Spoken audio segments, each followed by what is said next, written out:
नमस्कार दोस्तों।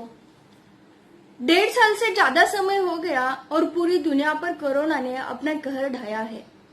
इसमें सभी डॉक्टर्स और सभी आरोग्य कर्मचारी अपनी जी जान लगाकर मरीजों की देखभाल कर रहे हैं, चाहे सुविधाएं पूरी हो या अधूरी हो। डॉक्टर्स अपने प्रयास नहीं छोड़ रहे हैं।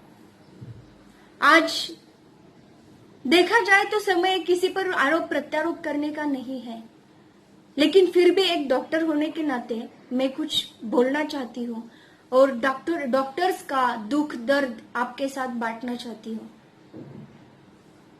वेंटिलेटर पर गंभीर रोगियों को डॉक्टर ऐसे ही रखते हैं, ऐसा फिल्म स्क्रीन पर बोलकर डॉक्टरों को थप्पड़ मारने वालों ने, जो अपने मीडिया में पूरे पेशे को बदनाम करते हैं, उनके लिए आज मैं कुछ पूछना चाहती हूँ। क्या अब आप अपने बड़े घरों में, फार्म हाउस में बेड्स लगाकर मरीजों की व्यवस्था करेंगे? अपने पैसे से अच्छे डॉक्टरों को काम पर रखेंगे? शो और फिल्मी जगत के लोग जो बताते हैं कि गरीबों की उनको बहुत चिंता है, वो स्क्रीन पे बताते हैं। क्या आज वो गरीब भारतीयों के लिए अपने चार्टर्ड प्लेन के साथ वेंटिलेटर और ऑक्सीजन को आयात कर सकते हैं? जिन्होंने इतनी देखभाल करने के बावजूद भी चिकित्सा व्यवस्था और उसमें काम करने वाले सभी डॉक्टर्स और आरोग्य कर्मियों को घृणा से देखा, लोगों को उनके खिलाफ उकसाया और लोगों को, आरोग्य कर्मियों को मारपीट करने के लिए भी उकसाया। आप में से कुछ अच्छे अभिनेता और प्रभावकार हो सकते हैं, लेकिन क्या आपने वर्तमान समस्याओं के बारे में कुछ कहा है? आप अपनी कमाई का एक छोटा सा हिस्सा कुछ लोगों के इलाज के लिए दान कर सकते हैं, लेकिन हर डॉक्टर हर दिन दूसरों को बचाने के लिए जान जोखिम में डाल रहा है। हमारे कुलीन पेशे को बदनाम करने वालों में से किसी ने भी युवा मरने वाले डॉक्टरों के बारे में एक भी अच्छा शब्द नहीं कहा। दोस्तों, नाटक करना आसान है, स्क्रीन पर रोल प्ले करना आसान है, लेकिन एक डॉक्टर होने के नाते ऐसा चीप अटेंशन पाने जैसी हरकत बहुत मुश्किल है।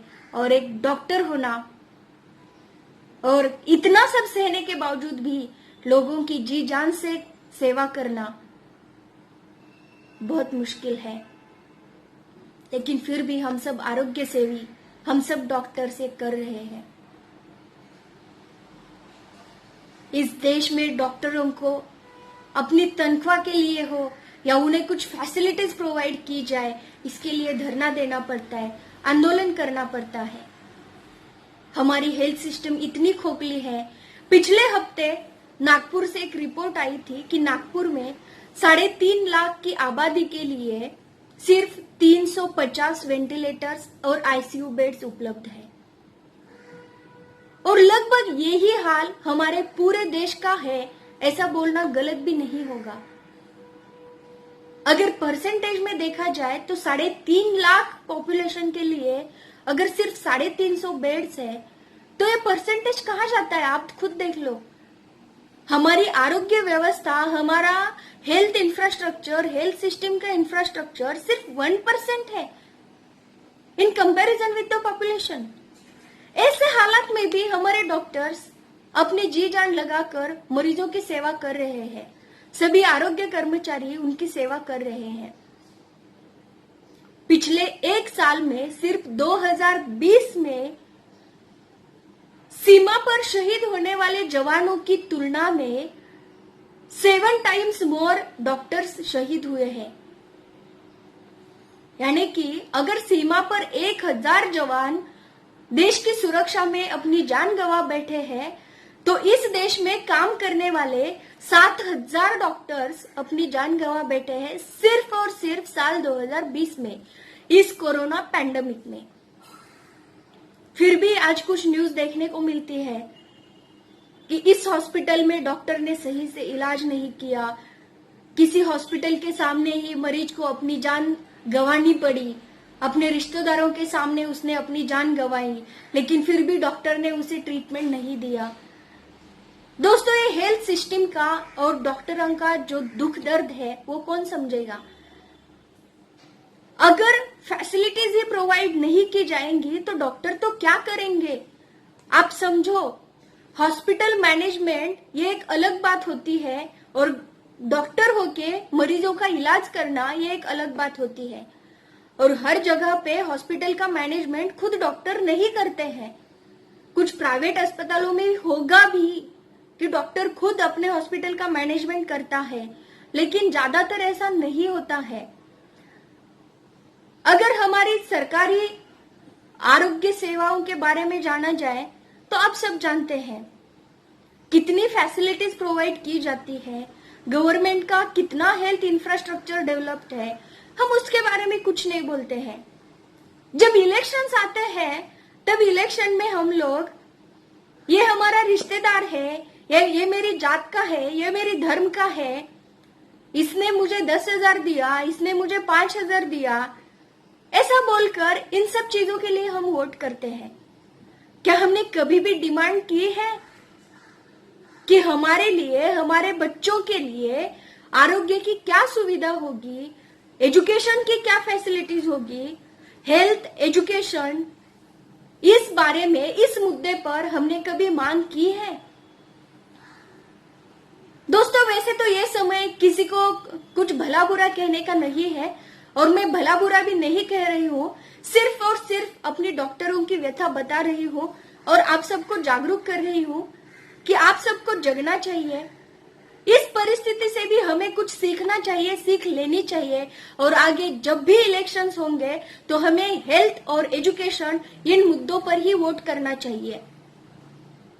2014, 2019 ये 2 इलेक्शंस हमने देखे हैं। बात तो की गई थी डेवलपमेंट की, विकास की, लेकिन क्या विकास और डेवलपमेंट इसका मतलब सिर्फ make in India program launch करना होता है क्या? या फिर बड़ी बड़ी कंपनियां भारत में लाना, या फिर जो भी है फॉरेन डायरेक्ट इन्वेस्टमेंट है वो लाना होता है क्या? सबसे बड़ी डेवलपमेंट की जरूरत है हमारे हेल्थ और एजुकेशन सिस्टम में। According to the constitution of India, Bharat में सभी नागरिकों को आरोग्य की सुविधा और शिक्षा मुफ्त में मिलने का प्रावधान है, लेकिन क्या इसकी अमलबजावनी होती है? इसका इम्प्लीमेंटेशन होता है? हम लोग इस पर ध्यान नहीं देते हैं। अब मेरी ये बातें सुनकर आप बोलेंगे कि ये तो पॉलिटिकल बातें हो रही है। दोस्तों, मैं पॉलिटिकल बातें नहीं कर रही हूँ। हम सबके हक की जो बात है और हम सबको जो समझना चाहिए, सिर्फ वही बात मैं कर रही हूँ। पॉलिटिक्स किसे कहते हैं ये हम राजनीति देखकर हमें पता चलता है। बंगाल में इलेक्शंस होते हैं और वहां पे इलेक्शंस के बाद, नतीजे आने के बाद जो कुछ भी घटनाक्रम वहां पे होता है उसके लिए पूरे देश भर में आंदोलन किया जाता है। इसे पॉलिटिक्स बोलते हैं। अभी कल ही सुप्रीम कोर्ट ने महाराष्ट्र के मराठा समाज जो आंदोलन कर रहा था आरक्षण के लिए, उसके खिलाफ स्टेटमेंट दे दिया।